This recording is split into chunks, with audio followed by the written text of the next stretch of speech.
Underworld हथों पार हो चुकिया सी। Gangsters अपने मन दी करन दे सी ते रोजाना 3 लाशां दा उठना ते पक्का सी।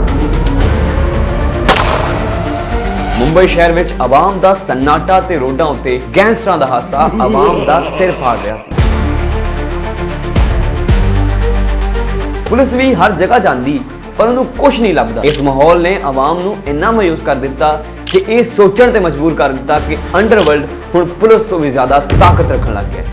लेकिन पुलिस नूं इन्ना सारियां दी नहीं बल्कि सिर्फ एक बंदे की तलाश सी। जी हाँ, अंडरवर्ल्ड दा बाप दाऊद इब्राहिम। ये दाऊद इब्राहिम है कौन सी ते किद्दां बनिया एडा खतरनाक क्रिमिनल, ये तुहानूं दस्सांगे अज दे इस एपीसोड विच। सत श्री अकाल ते अस्सलाम वालेकुम। मैं तुहाडा मेज़बान वसी अब्बास ते तुसीं देख रहे हो Indos TV Australia. Dawood connection था। दाऊद इब्राहिम अंडरवर्ल्ड के डॉन दाऊद इब्राहिम समय Dawood the boss of the Mumbai organized crime syndicate, the D Company.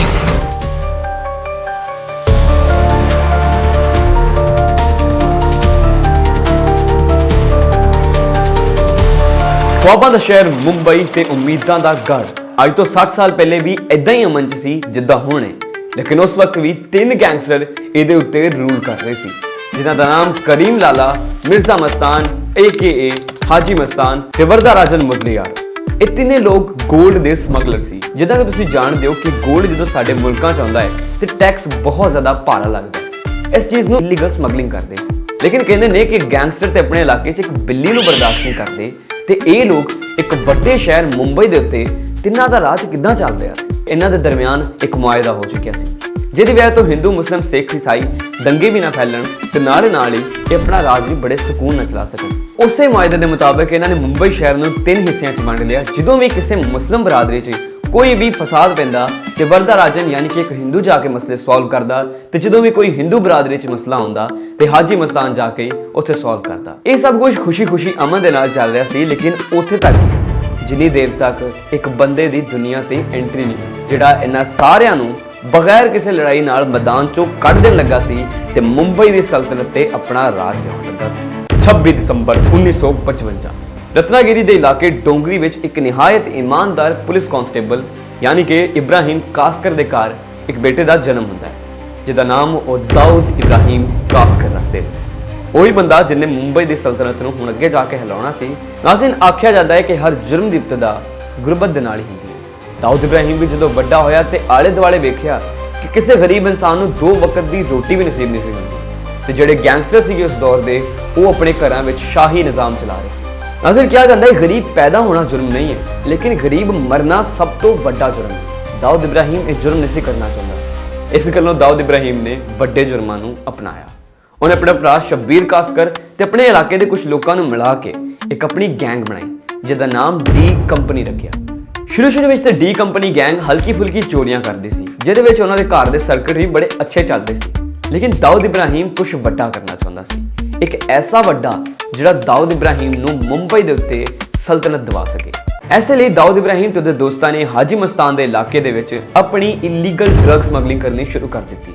जिद्दां तुसीं जाणदे हो कि हाजी मस्तान नूं ये गल अच्छी नहीं लगी तो उन्हें करीम लाला यानी पठान गैंग के बंदियां ने कह के दाऊद इब्राहिम दे वो दोवां बंदियां नूं जिन्हां ने इलीगल स्मगलिंग उहदे इलाके च कीती उन्हां नूं मरवा दित्ता। दाऊद इब्राहिम इस बदले नूं लैण लई हाजी मस्तान दे हत्थ धो के पिछे पै गया।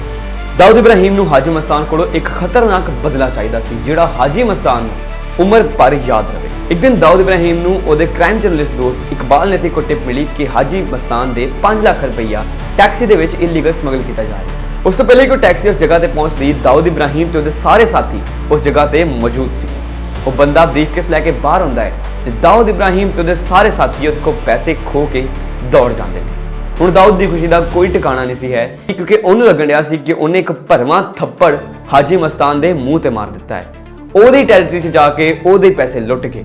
लेकिन उन्हें ये नहीं सी पता है कि ये पैसे हाजी मस्तान दे नहीं बल्कि नाल दे एक मैट्रोपॉलिटन बैंक दे सी। हुण चोरी ते हो चुकी सी, वो भी पूरे 5 लाख रुपए की, जिहड़ी उस दौर के हिसाब नाल बहुत ज्यादा वैल्यू रखते सी। इस केस की इन्वेस्टिगेशन भी दाऊद इब्राहिम दा प्यो इब्राहिम कासकर कर रहा सी। जी हाँ, एक निहायत ही शरीफ ते ईमानदार अफसर जदों इन्हूं पता चलिया कि इहदे दोवें मुंडे इस चोरी विच मुलविस ने ते बगैर उन्होंने घर बिठा के समझाउण दे या कि उन्होंने अंडरग्राउंड करन दे उन्हें अपनी वर्दी का फर्ज निभाया। ਉਹਨੇ ਬੈਲਟ ਫੜਿਆ ਤੇ ਇਹਨਾਂ ਦੋਵਾਂ ਨੂੰ ਕੁੱਟਦਿਆਂ ਹੋਇਆਂ ਥਾਣੇ 'ਚ ਲੈ ਆਇਆ ਤੇ ਹਵਾਲਾਤ ਦੇ ਅੰਦਰ ਬੰਦ ਕਰ ਦਿੱਤਾ। ਇਹਨਾਂ ਦੇ ਉੱਤੇ FIR ਆਪਣੇ ਹੱਥਾਂ ਨਾਲ ਦਰਜ ਕੀਤੀ। ਲੇਕਿਨ ਜਿਹਦਾ ਕਹਿੰਦੇ ਨੇ ਕਿ ਮੱਝਾਂ ਦੀਆਂ ਭੈਣਾਂ ਹੁੰਦੀਆਂ ਨੇ, ਦਾਊਦ ਇਬਰਾਹਿਮ ਨੂੰ ਉਹਨਾਂ ਨੇ ਸੁਧਰਨ ਦਾ ਇੱਕ ਹੋਰ ਮੌਕਾ ਦਿੱਤਾ।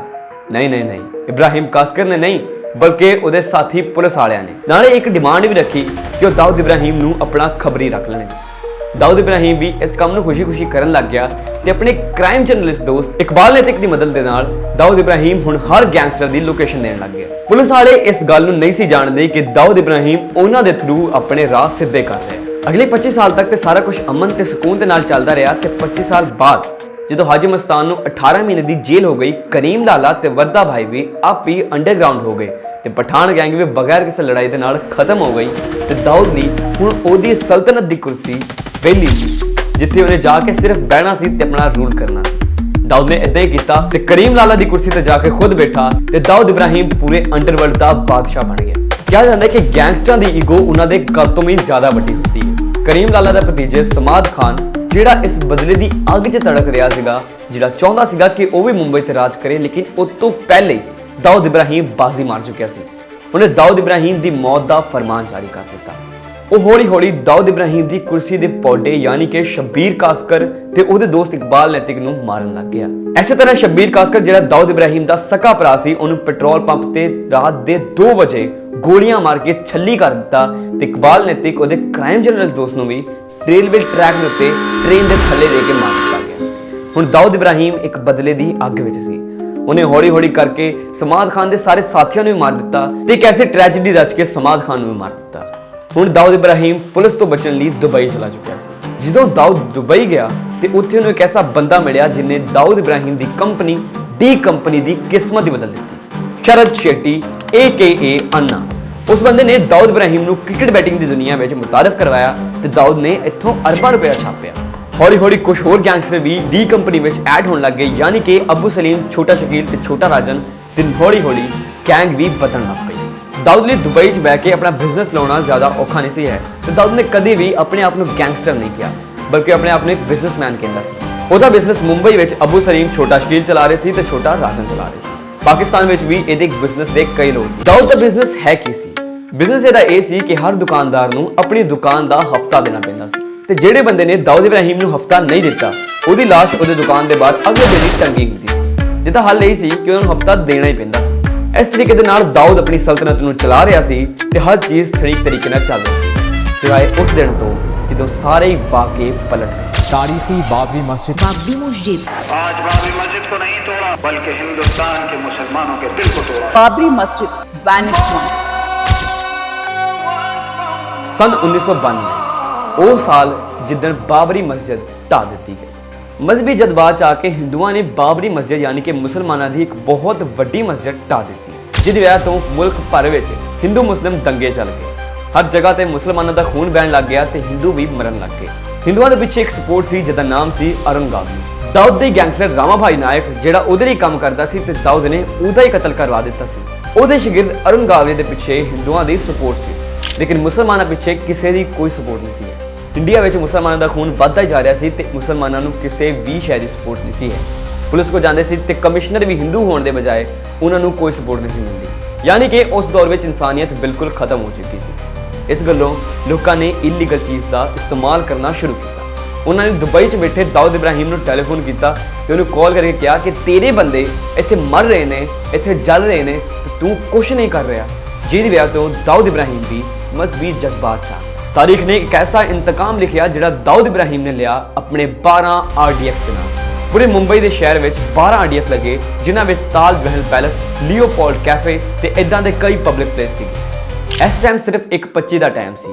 ਲੋਕ ਹੱਸਦੇ ਖੇਡਦੇ ਆਪਣੇ ਘਰਾਂ 'ਚ ਬੈਠੇ ਸੀ, ਲੋਕ ਕੈਫਿਆਂ ਵਿੱਚ ਆਪਣੀ ਕਾਫੀ ਇੰਜੋਏ ਕਰ ਰਹੇ ਸੀ, ਲੇਕਿਨ ਉਹਨਾਂ ਨੂੰ ਇਹ ਨਹੀਂ ਸੀ ਪਤਾ ਕਿ ਅਗਲੇ 5 ਮਿੰਟ ਵਿੱਚ ਇਹਨਾਂ ਦੇ ਚਿਥੜੇ ਉੱਡ ਜਾਣਗੇ। ਨਾਜ਼ਰੀਨ, ਵਕਤ ਦੇ ਮੁਤਾਬਿਕ ਜਦੋਂ 1:30 ਵੱਜਦਾ ਹੈ ਤੇ ਕੰਨਾਂ 'ਚ ਸन्नाटा ਹੈ। 9/11 ਤੋਂ ਬਾਅਦ ਮੁੰਬਈ ਦੇ ਉਸਾਮਾ ਲਾਦਨ ਯਾਨੀ ਕਿ ਦਾਊਦ ਇਬਰਾਹਿਮ ਦੇ 12 ਬੰਬ ਅਗਲੇ 2 ਘੰਟਿਆਂ 'ਚ ਪੂਰੇ ਮੁੰਬਈ ਸ਼ਹਿਰ ਦੇ ਚਿਥੜੇ ਉਡਾ ਦਿੰਦਾ ਹੈ, ਜਿਹਦੇ ਵਿੱਚ ਕਈ ਮੁਸਲਮਾਨ ਮਰ ਜਾਂਦੇ ਨੇ, ਕਈ ਹਿੰਦੂ ਮਰ ਜਾਂਦੇ ਨੇ। ਕਿ ਇਹ ਨਹੀਂ ਹੋਇਆ ਕਿ ਸਿਰਫ ਹਿੰਦੂਆਂ ਕੋ ਇੰਤਕਾਮ ਲਿਆ, ਬਲਕਿ ਪੂਰੇ ਸ਼ਹਿਰ ਕੋ ਇੰਤਕਾਮ ਲਿਆ ਗਿਆ। ਨਾਜ਼ਰੀਨ, ਕਈ ਹਜ਼ਾਰ ਲੋਕ ਜ਼ਖਮੀ ਹੋਏ, ਕਈ ਹਜ਼ਾਰ ਲੋਕ ਮਰ ਗਏ, ਮਜ਼ਹਬੀ ਇੰਤਕਾਮ ਦੇ ਨਾਮ ਤੇ ਇੱਕ ਐਸਾ ਗਲਤ ਤਰੀਕੇ ਦੇ ਨਾਲ ਬਦਲਾ ਲਿਆ ਗਿਆ ਜਿਹਦੇ ਵਿੱਚ ਕਈ ਬੱਚੇ ਵੀ ਮਰ ਗਏ। ਇਹ ਉਹੀ ਰੂਲ ਸੀਗਾ ਜਦੋਂ ਸੰਜੇ ਦੱਤ ਨੂੰ ਵੀ ਜੇਲ੍ਹ ਹੋਈ। ਨਾ ਸਿਰਫ ਮੁਸਲਿਮ ਧਰਮ ਇਸਲਾਮ ਮਜ਼ਹਬ ਤੋਂ ਪਹਿਲੇ ਇਨਸਾਨੀਅਤ ਸਿਖਾਉਂਦਾ ਹੈ।